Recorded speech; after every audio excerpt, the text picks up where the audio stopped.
Good morning everyone, this is again Professor Vincent Torre Bongolan. Ano nga ba ang sinasabi sa Rome Statute of the International Criminal Court kaugnay po sa kasong kinakaharap ngayon ng dating Pangulong si Rodrigo Roa Duterte? Okay, so bisitahin natin at i-explore kung ano nga ba ang nasa loob ng Rome Statute of the International Criminal Court.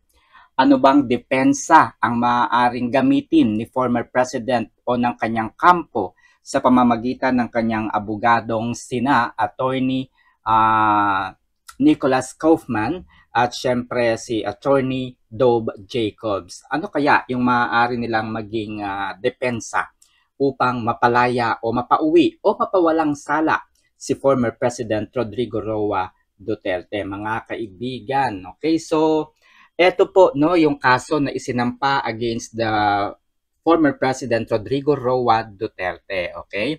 Bago dyan, para po sa kaalaman ng lahat, ito po ay bagong video lamang at bagong content na kung saan ay pinag-aralan kong maigi kung ano po ang nakasulat sa Rome Statute. Okay? So, Rodrigo Roa Duterte. On February 10, 2025, the Office of the Prosecutor of the ICC applied for an arrest warrant against Mr. Duterte for the crimes against humanity of murder, torture, and rape. ICC Pretrial Chamber assessed the material submitted by the prosecution and found reasonable grounds to believe that Mr. Duterte is individually responsible as an indirect co-perpetrator for the crime against humanity of murder, allegedly committed in the Philippines between November 1, 2011 to March 16, 2019. Okay, be careful sa mga salita na nabasa natin.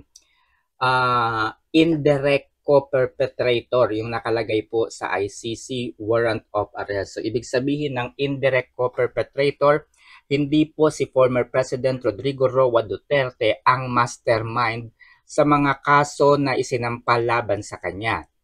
No? Hindi po siya ang mastermind sa kasong murder, torture, and rape. Okay? Okay, so dapat malinaw po yun. Base sa ICC, uulitin ko, ICC na mismo ang nagsabi, indirect co-perpetrator. No? Hindi na nga siya yung mastermind, indirect pa, hindi pa sigurado. Yun po ang ibig sabihin nun. Indirect co-perpetrator of the crime. Okay?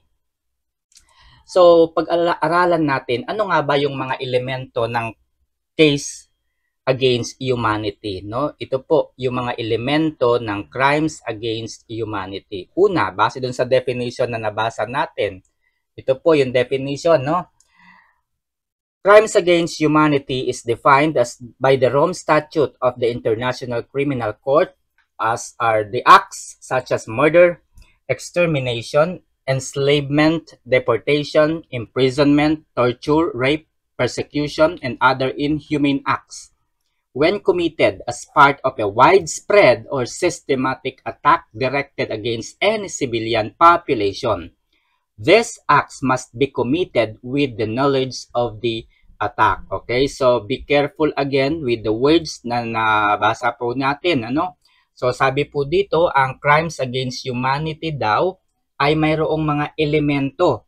Ano-ano yung mga elemento na napansin natin dito sa definition ng crimes against humanity? Pag sinabi pong elemento, ito po yung mga requirements, ito po yung mga palatandaan na talagang nakumit nga, nagawa nga ni former President Rodrigo Roa Duterte yung mga bagay-bagay para makonsider po na yung kanyang mga kaso na isinampalaban sa kanya ay crimes against humanity nga, mga kaibigan. Ano-ano itong mga to? Widespread or systematic attack. So dapat kapag yung prosecutor ay nagbigay po ng kanilang mga proof, mga ebidensya po nila na sinasabing si former Rodrigo Roa Duterte, former president, ay mayroong krimen na ginawa, and that is a crime against humanity.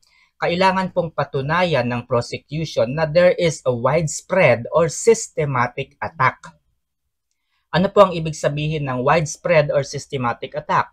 This is the acts must be part of a large-scale pattern. Okay, large-scale pattern ba yung sinasabing extrajudicial killing directed at a civilian population. Yung mga extrajudicial killing ba na sinasabi na pinatay ni former President Rodrigo Roa Duterte, sabihin na nating 30,000 people as they claimed, no? Mga namatay po noong panahon ni Rodrigo Roa Duterte. Sabihin na nating 30,000 people nga. Ito po yung pinapakalat po ng mga anti-Duterte, no? 30,000 daw. Kaya lang, kailangan nilang patunayan na yung 30,000 na yon ay direct sa mga civilian population. Mga civilian nga ba yung mga pinatay na yon? Okay? Large scale pattern. So, ibig sabihin po dito mga kaibigan, dahil nga po yung word na systematic, ano po ang definition ng systematic? Ano bang ibig sabihin ng systematic? Ito po ay mayroong maayos, malinaw na proseso ng pagpatay. Sunod-sunod, proseso, no, maayos, step by step. That is systematic. Okay? So, kailangan pong mapatunayan ng prosecution na mayroong malawak at systematic na pagpatay sa mga civilian population. Pangalawa, knowledge of the attack. Kaalaman po sa pagpatay. Sabi dito, the perpetrator must be aware that their actions are part of this widespread or systematic attack. Kailangan nilang patunayan na alam po ni former President Rodrigo Roa Duterte na yung kanyang ginawang pagpatay o systematic attack ay malinaw sa kanyang kaalaman. Okay? Ang tanong mga kaibigan, malinaw ba sa kanyang kaalaman yung sinasabing pagpatay o pag-atake sa mga civilian population? No? Malinaw ba? So, kayo na po yung bahalang sumuri dyan sa definition na yan. Pero ito po ang aking posisyon sa knowledge of the attack. Okay? Ang naaalala ko lamang at lagi pong sinasabi ni former President Rodrigo Roa Duterte, inilunsad po niya ang programang War on Drugs. Ano po ang layunin ng War on Drugs? Para mapigilan, para buwagin, para supilin, para alisin, at para mapigilan ang malawak na kalakalan ng droga. Para mapigilan po ang mga krimen na ang dahilan ay dahil sa droga. So inilunsad po niya ang War on Drugs. Ano po ang layunin ng War on Drugs? Mapigilan at hindi po mapalawak ang War on Drugs, no? Okay? So knowledge of the attack. So hindi po sinabi ni former President Duterte, patayin mo, patayin ninyo ang mga civilian. There's no such order as that coming from the President. Ang bilin po ni former President Rodrigo Roa Duterte, kapag mayroong iniutos na hulihin ang mga kriminal, hulihin ninyo ang mga kriminal. Parusahan ang mga kriminal. Kapag nanlaban, ipagtanggol ang inyong sarili. Okay? Ibig sabihin, kapag nanlaban. So, kapag hindi po nanlaban yung hinuhuling kriminal, hindi dapat patayin. Yun ay dapat hulihin upang maparusahan. No, huwag papatayin. So, malinaw na malinaw po yung order na yun ni former President Rodrigo Roa Duterte.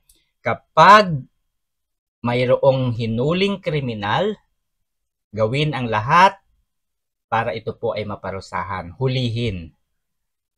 There's no such order na kapag pinuntahan mo ang bahay o ang lokasyon kung saan nandoon ang mga kriminal, patayin mo kaagad. Wala pong ganoong order. Ang sabi, kapag nanlaban, hulihin. Okay? At kapag nanlaban, syempre, kailangang ipagtanggol ng mga otoridad ang kanilang sarili. Hindi naman pwede na lulusob ka sa isang lugar na kung saan ay ihaharap mo pa yung sarili mo, no? para magpapatay, para magpabaril. So dapat ipagtanggol mo yung iyong sarili. Ang tawag po doon na nakapaloob sa ating saligang batas, sa ating batas, no, is what we called justifying circumstances. Kapag pinagtanggol po ng mga otoridad ang kanilang sarili at pinatay po nila yung suspect na nanlaban, that is what we call justifying circumstances. So pagtatanggol po sa kanilang sarili. Okay? Pangatlong elemento, civilian populations. Are those killed victims civilian? Iniutos ba ni former President Duterte na patayin ang mga civilian? Meron ba tayong narinig? O patayin mo ito, civilian, patayin mo itong mga ito, yung grupo na to. Meron bang utos na ganoon? So definitely, wala pong utos kasi ang pinapapatay po, ang pinapahuli ay yung mga kriminal. Kapag nanlaban, patayin. Okay, pang-apat, specific acts. So ito po yung mga kasama sa crimes against humanity. The Rome Statute lists several specific acts, no? Several specific acts. So ito lamang daw yung mga acts o crimes na nakapaloob sa crimes against humanity, including murder, extermination, enslavement, deportation, imprisonment, torture, rape, and persecution. Pag yan daw ay ginawa ni former President Rodrigo Roa Duterte, kapag yan daw ay kanyang iniutos sa mga kanyang mga kapulisan o military, okay? Yan po ay pasok sa crimes against humanity. Pagpatay sa mga civilian. Okay? So, ito po yung mga example ng mga halimbawa ng crimes against humanity. Ay, thank you.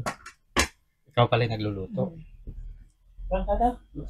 Okay, so ito po yung mga crimes against humanity. Murder. Ayan, obviously yan, no? Obvious yan. Intentional killing of civilians. Kapag sinabi ni former President Duterte, patayin mo itong civilian na yon, intentional po yon. Ngayon, meron ba tayo nakikitang murder na kung saan intentional yung pagpatay, yung pag-utos na patayin yung mga civilian? I don't think so. Extermination, the acts of violence resulting in the mass deaths of civilians. Civilian na naman po, extermination. Iniutos ba ni former President Duterte na patayin yung grupo, no, ng mga civilian? Mass death ba? Mass death, masa ba yung pinatay niya? Halimbawa, isang barangay o isang lugar somewhere in Cebu, isang lugar somewhere in Ilocos Norte. Tapos yung mga lugar na yon is civilians. Walang kinalaman sa any drugs or any crimes. Civilian talaga. Yun po ay extermination. No? Enslavement. Treating people as property, forcing them into labor without pay. Ginawa ba ito ni former President Duterte? Na ang tingin niya sa mga tao ay kanyang mga pag-aari? Pag-aari ba niya ang mga tao? No? Pinipilit ba niya ang mga tao na magtrabaho ng walang bayad? Wala tayo nakitang ganyan. Ito pa, deportation or forcible transfer. Forcibly removing people from their homes and relocating them elsewhere. Oh my God, mga kaibigan. Wala pong pinadeport o forcible transfer si former President Rodrigo Roa Duterte. Ang meron pong ginawa ay walang iba kundi si President Ferdinand Romualdez Bongbong Marcos Jr. Natatandaan ninyo mga kaibigan nang iniutos niya ang total ban sa mga pogo operators. And then meron siyang mga Chinese national na pinauwi ng sapilitan, pinabalik sa China. Ilan yon? Yung unang grupo, that's 129 people, Chinese national.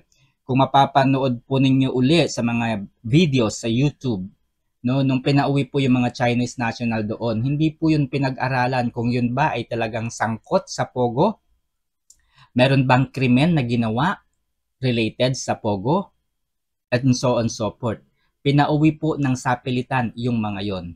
Kaya nga yung mga asawa nila, yung mga bagong silang na anak nila ay naiwan dito sa Pilipinas. Diba, nag-iiyak nga yung isang babae kasi hindi pa naglalakad yung anak nila. Tapos yung asawa niya pinadeport na kaagad sa China. Eh di kawawa yung pamilya na yon. So that's deportation or forcible transfer. Hindi po si former President Duterte ang gumawa niyan. It's the President Bongbong Marcos Jr. So ibig sabihin meron ng grounds against crimes against humanity si President Bongbong Marcos Jr. Possible. Okay, possible. Okay, so sa mga abogado na nanonood ng video na to, can you please also explain this to me? Okay? So mas maganda po na magkaroon tayo ng, 'di ba, exchange of knowledge or whatsoever. Okay, kung ano po yung maiko-contribute ninyo dito. Okay, deportation or forcible transfer sa inyo po, no, sa ano po sa tingin ninyo, Attorney Libayan, Attorney Neil, Attorney Neil, and then so on so forth, no? Ayan. Liable ba si President Marcos dito sa part na ito? And then torture, inflicting severe pain or suffering on individuals, meron ba? Sexual assault against civilian, meron bang ginawa si Duterte niyan? Ito pa, persecution, targeting individuals or groups based on their identity. Political, racial, religious group. Yung mga kalaban ba ni former President Duterte, meron bang persecution na ginawa si former President Duterte sa kanyang mga kalaban sa politika? Wala po akong nakikita. Pero meron akong nakita ay sa panahon po ni President Marcos Jr. nang pinahanap po nila si Pastor Apollo Kibuloy. Alam naman po natin kung ano po ang nangyari kay Pastor Apollo Kibuloy. 'Di ba? Niransak po yung gate, pinasok po kung ano-ano po, binutas yung paligid nung compound. Kasi may nakita raw na parang pulso sa ilalim ng lupa. Diyos ko po, mga kabaliwan talaga nito. Si PNP Chief Nicolas Torre III. Maraming nalalaman. Meron daw pulso doon sa ilalim ng lupa. Santissima Trinidad. Oo. Tapos binutas-butas pa nila yung lupa para lang makita si Pastor Kibuloy. Okay, tapos pinasok pa nila yung lugar. Tapos sabi ni President Marcos Jr., wala raw armas yung mga pulis. Nandun nga, ang lalaki ng armas, kitang-kita. Ewan ko lang, bulag yata itong Pangulo natin. Eto na, mga kaibigan. What will happen kung hindi mapatunayan ng prosecution itong mga krimen na ibinibintang nila kay former President Rodrigo Roa Duterte? Alam naman natin, mga kaibigan, na nung napanood natin yung pre-trial hearing, nandoon po binanggit ng ICC that there are only 44 cases of extrajudicial killing. 19 daw noong panahon ng siya ay mayor, and then 23 or 24 when he was the president. So ang sinasabi po ng prosecution, there are 30,000 killed individuals during the time of former President Duterte, and those 30,000 are victims of extrajudicial killing. Paano kung hindi nila mapatunayan yun, mga kaibigan? So far, nasa 90 plus yata yung mga biktima na isinumiti po ng prosecution. 90. 30,000 po yung kailangan nilang patunayan. O, diba? So, paano kung hindi nila mapatunayan? Ito po ang sinasabi sa Rome Statute of the International Criminal Court. Basahin po ninyo, sabay-sabay po nating puntahan ang Article 85, Compensation to an Arrested or Convicted Person. So, ibig sabihin nito, pag hindi nila napatunayan, maaari pang magkapera si former President Rodrigo Roa Duterte. Maaari po siyang makatanggap ng compensation. Okay. Ito po, mga kaibigan. Article 85, Compensation to an Arrested or Convicted Person. Sabi dito, number 1, anyone who has been the victim of unlawful arrest or detention. Balikan natin, nung hinuli ba si former President Rodrigo Roa Duterte, ito ba ay legal? Lawful ba? Naaayon sa ating saligang batas? Naaayon ba sa Rome Statute of the International Criminal Court? Wala bang nilabag na karapatang pantaos ang mga otoridad nang dalhin po sa ICC si former President Rodrigo Roa Duterte? Kapag lahat po ng napanood natin, lahat po ng ating naobserbahan hanggang sa dinala si former President Rodrigo Roa Duterte sa ICC ay paglabag sa kanyang karapatang pantao at hindi po pagtalima sa nasusulat sa Rome Statute of the International Criminal Court, Republic Act 9851 ng Philippine Criminal Law, and so on and so forth. Wala bang nilabag? Okay? Ibig sabihin, kapag lahat daw yun ay hindi sinunod, hindi ibinigay ng maayos kay former President Rodrigo Roa Duterte ang kanyang mga karapatan bilang isang akusado. May karapatan siya na makatanggap ng compensation. Okay? Enforceable right to compensation. O naku, may sahod pala si former President Duterte. Kasi pag hindi napatunayan. Number 2, when a person has by a final decision been convicted of a criminal offense and when subsequently his or her conviction has been reversed. So, ibig sabihin, halimbawa ngayon, napatunayan na guilty si former President Rodrigo Roa Duterte and then after that, sa kanilang apila, napatunayan na wala talagang kasalanan si former President Rodrigo Roa Duterte. So, therefore, na-reverse po yung decision.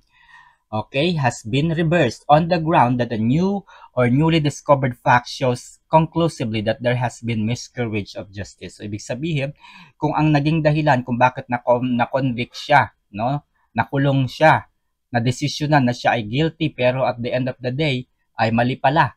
Yung mga ebidensya, hindi pala, kumbaga sapat yung ebidensya laban kay former president. So, ito po ay matatawag nating miscarriage of justice. So, ibig sabihin, hindi po naigawad sa kanya ang katarungan. Okay? So, the person has suffered punishment as a result po shall be compensated. So, ibig sabihin, magkakaroon talaga siya ng pera. My God talaga. Oo. Unless it is proved. Okay? So, yun na yan. Pag hindi napatunayan talaga, may pera siya. No? Number 3. In exceptional circumstances where the court finds conclusive facts showing that there has been a grave and manifest miscarriage of justice. Naku, pag grabe daw talaga. At kung talagang yung nangyari sa kanya ay nagmamanifest na talagang hindi po naigawad sa kanya ang tamang hustisya, eh talagang kailangan talaga siya makatanggap ng compensation. No? Talagang makatanggap siya ng compensation. Okay? Number okay, ito pa, article, meron pa, kulang. Okay, sige. I-discuss natin yan. Ito pa, article 59. O, nakita na natin yan. Inaresto siya. Hindi siya dinala sa competent judicial authority. Hindi siya binigyan ng pagkakataong mamili ng kanyang abogado, and so on and so forth. O yan, basahin natin yan.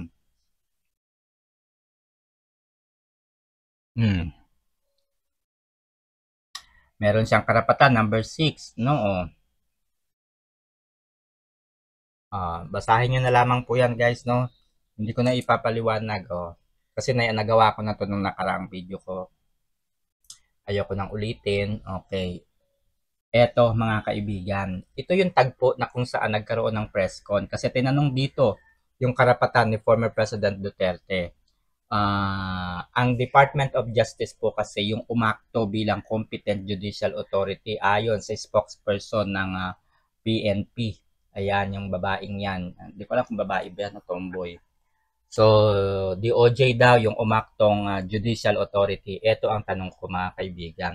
Ang DOJ ba ay matatawag nating competent judicial authority? Dahil sa aking pagkakaalam, nang ako po ay nag-aaral sa political subject pa lamang, no, Polsci, alam ko that there are 3 branches of the government: judicial, executive, and legislative.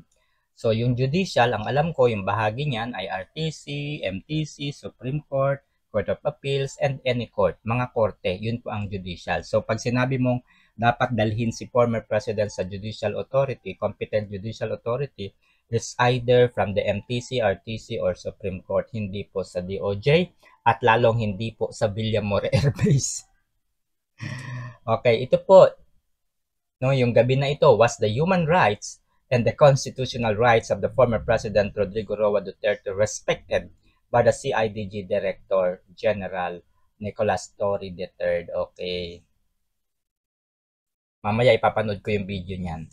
Ito pa, yung Article 3 Bill of Rights Section 12 of the 1987 Constitution, ini-invoke po, inuulit po ni former President Rodrigo Roa Duterte ang kanyang karapatan. Una, dapat dinala daw siya sa competent judicial authority dahil gusto niyang malaman kung ano ang laman ng warrant of arrest na isinampa o inihain sa kanya ng ICC. Pangalawa, yung warrant of arrest ba ay talagang directed sa kanya? Ano ba ang kanyang mga kasalanan? Kailangan niya pong malaman yon, kaya hinihiling po niya yung kopya ng warrant of arrest pero hindi po ibinigay sa kanya. Pangalawa, meron pong karapatang dalhin si former President Rodrigo Roa Duterte sa competent judicial authority kapag pag nahuli po siya kaagad. Pangatlo, may karapatan po ang akusado o ang suspect na hinuli na mamili ng abogado na kanyang gusto o ng kanyang choice. So sabi nga po niya, hinihintay ko ang aking anak ay ang aking abogado. So, itong mga rights na ito guys, ipinagkaloob ba kay former President Rodrigo Roa Duterte? Okay, so sa madaling salita mga kaibigan, there is really unlawful arrest or detention na nangyari. Illegal po ang pag-aresto kay former President Rodrigo Roa Duterte. Kaya nga sabi ni former President Rodrigo Roa Duterte, ang ginawa ninyo sa akin ay purely kidnapping at meron itong kaso laban sa inyo. Okay, ito na nga mga kaibigan. After the election, nagpunta po si VP Sara kasama po si Senator Amy Marcos at nakipag-meet po si Senator Marcos kaya Attorney Nicholas Kaufman. Nung umuwi po siya at nasa Pilipinas na po siya, sabi po ni Amy Marcos sa kanyang Facebook page, kapit lang. Sabi ko kay VP Inday Sara Duterte, higit kanino man, alam ko ang pakiramdam ng mawalay sa sariling bayan. Kaya't simulat sa pool, alam niya ang laman ng aking puso patungkol sa di katanggap-tanggap na sinapit ni former President Rodrigo Roa Duterte. Ngunit narito tayo, hindi upang magdrama, kundi para sa solusyon. Narito tayo upang umaksyon. Hindi ako naghintay ng 39 years para lang magkamaling muli. May Marcos na natuto sa kasaysayan. Narito ako hindi para sa isang tao, kundi para sa sambayan ng Pilipino. Thank you, Attorney Nicholas Kaufman. Ito po ang salita na tumimo sa aking isipan. Together, we will bring PRRD home. Ano kaya ang nais ipahiwatig ni Senator Amy Marcos? Okay, so alam ko mga kaibigan, nakikita ko na nagsagawa po siya ng Senate probe on the illegal arrest of the former President Rodrigo Roa Duterte. Marami po siyang natuklasang paglalabag sa ating saligang batas, paglabag sa konstitusyon, maipatapon lamang si former President Rodrigo Roa Duterte. After po ng 3 Senate probe na isinagawa ni Senator Amy Marcos, ay formal nga po siyang nagsampa ng reklamo sa Supreme Court, no, ay sa Office of the Ombudsman at pinakakasuhan po ang mga tao sa likod ng pagpapakidnap kay former President Rodrigo Roa Duterte. Kasama na po ang DILG Secretary at ang DOJ Secretary, ang magkapatid po na Remulla. Siyempre kasama po diyan si Nicolas Torre III, si PNP Chief Marbil at iba pa, no, si Ambassador Marcos Lacanilao. So, nakasuhan na po sila ni Senator Amy Marcos sa Office of the Ombudsman na ang head po ay si Attorney Samuel Martires. Okay, noong June 12, araw ng kalayaan, biglang lumabas ang interim release request ng kampo ni former President Duterte. Ang sabi po ni Attorney Nicholas Kaufman, merong bansa na nagpahayag ng kanilang willingness to accept at kupkupin si former President Rodrigo Roa Duterte. Pero bago po sa interim release request na yan, 2 months or 3 months ago mga kaibigan, I remember na interview po si Attorney Nicholas Kaufman at tinanong po siya, ano ba ang plano po ninyo? Ano ba yung balak ng kampo ni former President Duterte? Makakauwi pa kaya si former President Duterte? Ano pa yung mga hakbangin na kanilang gagawin? Sabi po ni Attorney Nicholas Kaufman. No, sabi po ni Attorney Nicholas Kaufman, mga kaibigan,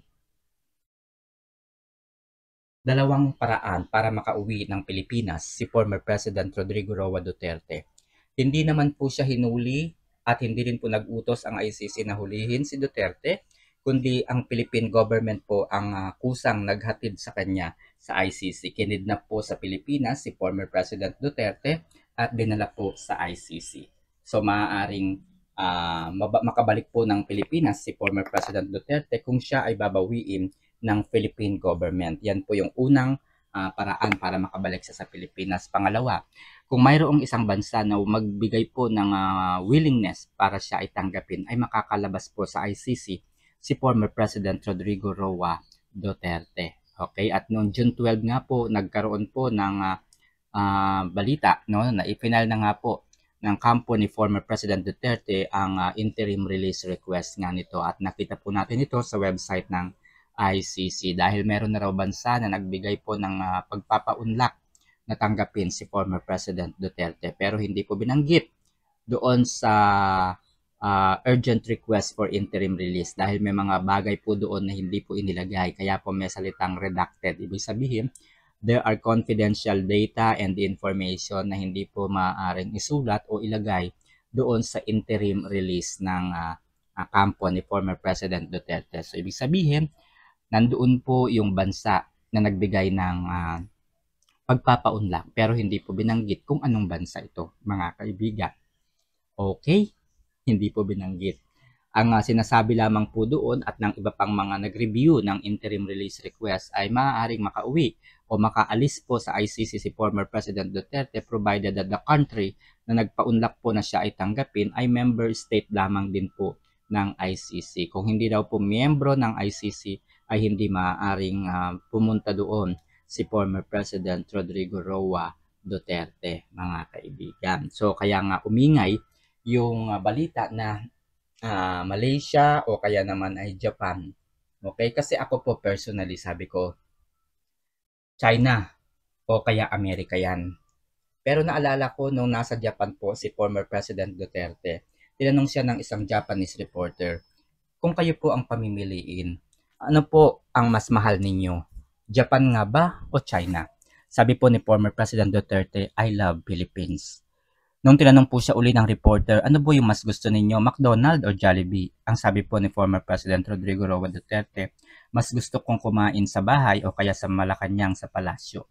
Mas gusto ko yung tuyo. Diba? Ganun po. So ano pong ibig sabihin dito ni former President Duterte sa kanyang mga naging kasagutan? Ayaw po niyang gumawa ng desisyon na magkakaroon po ng tampo ang kabilang panig. Pag pinili niya ang Japan, magtatampo ang China. Pag pinili niya ang China, magtatampo po ang Japan.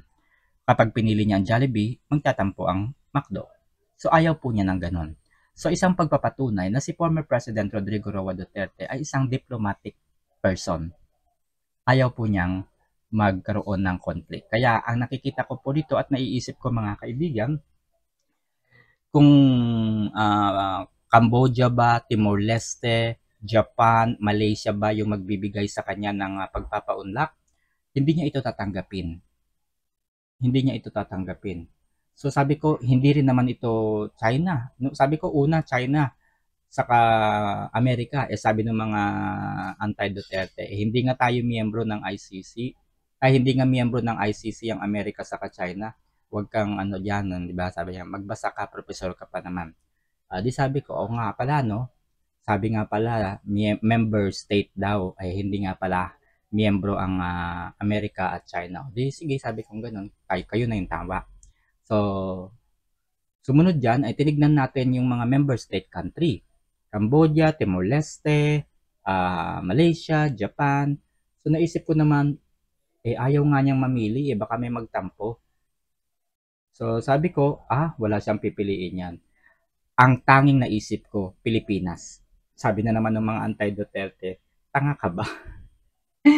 Tanga ka ba? Sinabi na ngang hindi na tayo miyembro, hindi na tayo part ng ICC, hindi ka nag-iisip, professor ka pa naman, sabing gano'n ng mga anti-Duterte. Okay? At ito na nga yung natuklasan ko, mga kaibigan. Nung Kalayaan Day, May 12, ito pa. nandoon si VP Sara sa Malaysia kasama si Amy Marcos, tapos yung ibang senatorial candidate ng PDP Laban. So, kinidnap daw ni, nagbiro pa nga po si VP Sara, sabi niya ganon. Tinanong daw siya kung sino yung magpapauwi kay Duterte sa Pilipinas. Ang sabi ni VP Sara, bakit ako? Hindi naman ako yung nagdala kaya Tatay Digong sa ICC. Kaya kasama ko lagi si Amy Marcos, si Senator Amy Marcos, kasi siya yung magpapauwi kay former President Duterte. Kasi yung kapatid niya yung nagdala sa ICC kay former President Duterte. So kinidnap ko si Amy Marcos, sabi niya gano'n. Dahil kapatid niya yung may kagagawan, siya yung bumawi. Siya yung gumawa ng paraan para pauwiin sa Pilipinas si former President Duterte. Okay, simple lang yun mga kaibigan, pero may laman.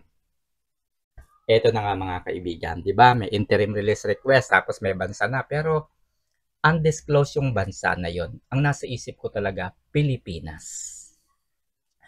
Pilipinas po ang nasa isip ko. Okay? Dahil dyan, hindi ako nakatulog. Binasa ko yung Rome Statute of the International Criminal Court.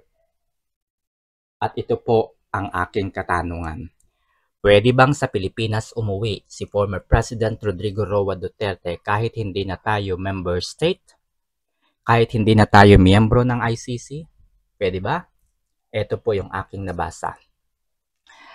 Sabi po sa Article 87 of the Rome Statute of the International Criminal Court, Request for Cooperation, General Provision. Sabi po dito, the court shall have the authority to make request to state parties for cooperation. Pwede pong gumawa ng paraan ng ICC. Kakausapin lamang po niya yung mga state parties na makipag-cooperate sa kanila. Ano po yung cooperation na hinahanap dito o binabanggit dito ng ICC? Halimbawa, kakausap po ang ICC ng bansa.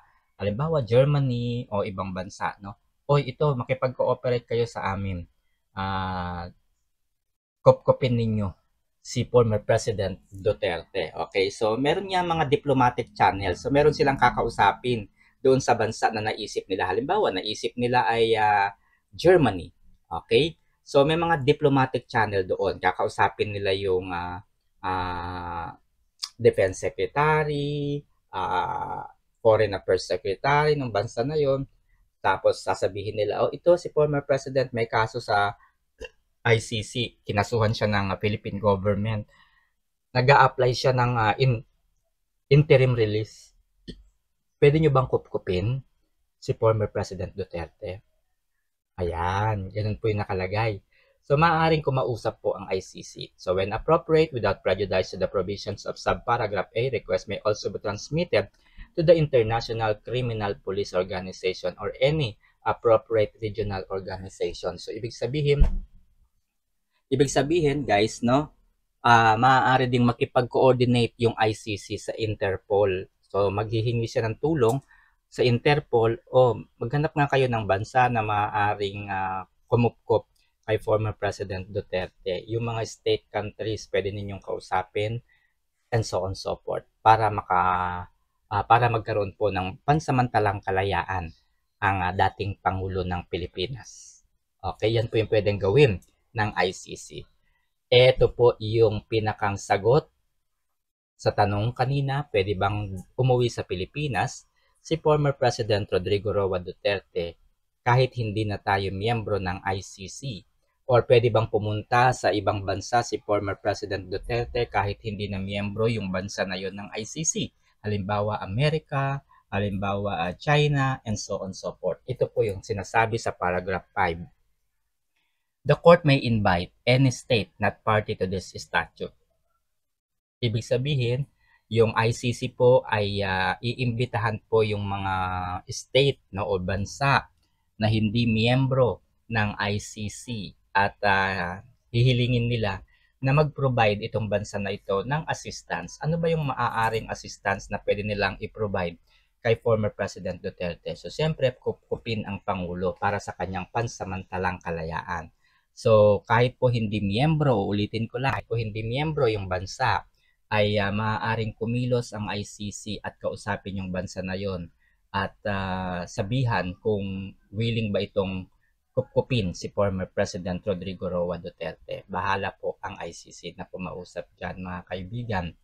So, yan lamang po ang ibig sabihin yan. Magkakaroon lamang po ng mga ad hoc arrangement, mga agreement, and all other requirements. Okay? Kung ano po yung requirements ng bansa na yon. At ito po yung malupit, mga kaibigan. Pwede bang tumanggi? Halimbawa, kinausap ng ICC ang Pilipinas, tapos tumanggi. Pwede bang tumanggi yung Pilipinas? Hindi po pwede. Kasi number 7, sabi po dito, when a state party fails to comply with the request to cooperate by the court contrary to the provision of this statute, thereby preventing the court from exercising its functions and powers under this statute, the court may make a finding to that effect and refer the matter to the assembly of the state parties, or where the Security Council refer the matter to the court to the Security Council. So, ibig sabihin, maaari pong dumulog ang ICC sa Security Council, National Defense ng bansa o particularly ng Pilipinas o ng Amerika o ng China kung ayaw nilang tanggapin si former President Rodrigo Roa Duterte. Nasa prerogatives po ito ng ICC. So, hindi sila pwedeng tumanggi. Kailangan gawin po ng ICC ang lahat ng kanilang mga dapat gawin hanggang sa maintindihan ng bansa yung sitwasyon ni former President Rodrigo Roa Duterte. So, walang choice yung bansa na yon kundi tanggapin si former President Duterte upon the request of the ICC. Di ba? My God. So, iyan lang guys. Sa pagpo-provide po ng security doon po sa mga mag-i-implement po ng warrant through the Interpol mechanism po. So na kaya nandoon po yung PCTC, and in fact it was the PTC Executive Director po ang nag-inform po sa ating pong dating Pangulo at nandoon po yung mga prosecutor po ng DOJ at ang PNP po in the person of General Torre po was there to provide security po. So ngayon, sabi niyo po ay magpo-provide din po kayo ng assistance sa PCTC, sa Interpol, saka sa DOJ.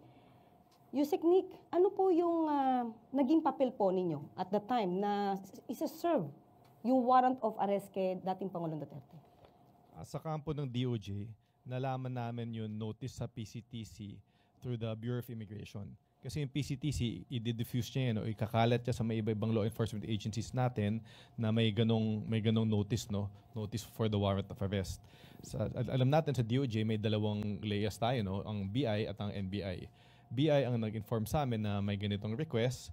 Tapos, so may mga representatives mula sa BI at sa DOJ na nagpunta. Sa BI, si Commissioner Viado mismo nagpunta. Tapos sa DOJ, nandun ako at si Prosecutor General Dong Fodolion. Ang naging papel ng DOJ doon ay kami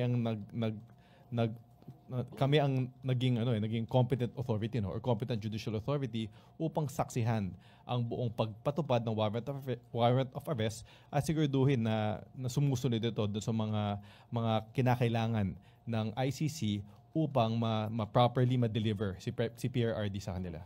Okay. General Torre, General Nick, sinasabi kasi nila, especially Ma'am, Pamira naman. do not lay a finger. Doon 8 Go! years old kayo lahat. Go! Hindi makalakad ng maayos. Teka. Okay. Sandali lang. Sandali lang. Kaya gusto niyo, mangyayari yan. Sandali lang. Mangyayari Sandali yan. lang. Oh, attorney. Sir, Hintayin mo let me lang. not listen to his plea. He will, if he's going to live here and live out of the country, he will be there for long. Ang hinihingi niya lang na Ikaw naman sir, para naman tayong naglulukuhan dito. Kamura-mura ng pamasahe papunta ron. Dalawang anak lang dito. Sir, bayaran mo po sa akin namin. Yes sir. O sige, bayaran mo. Pamira ka naman. Dalawang Sige na. anak lang. Guys, That's alisin the niyo point of the Kailangan matter, na sir. kausapin Yes, ng Villaldea. ano. Attorney Villaldea, remove. Sir, please, Hawakan niyo po. huwag niyo na kami pigitin sir na hilahin ka. Sir, Sir, bitawan niyo po. pamira ka naman, sir. Huwag kang ganyan, sir. Huwag kang ganyan, sir. Huwag kang ganyan, sir.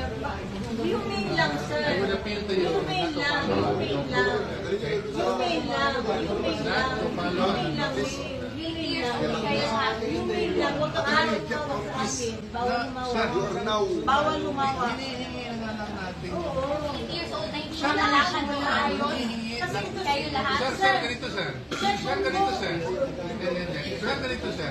Hindi po ang abogado ang humihiling.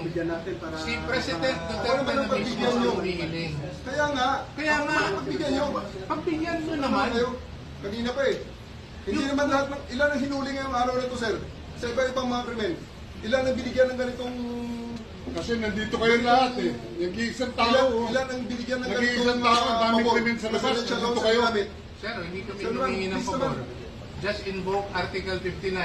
Bakit hindi yan magawa-gawa? Attorney, you will be removed from That's your... precisely the point that I'm saying. Ano That's lang naman precisely yan? the point. Huwag kayong mag-ano. Huwag kayong... Please lang. Bawal hawakan. Attorney, you will be removed Bawal from your... hawakan! Bawal hawakan. Tumayo ka na lang.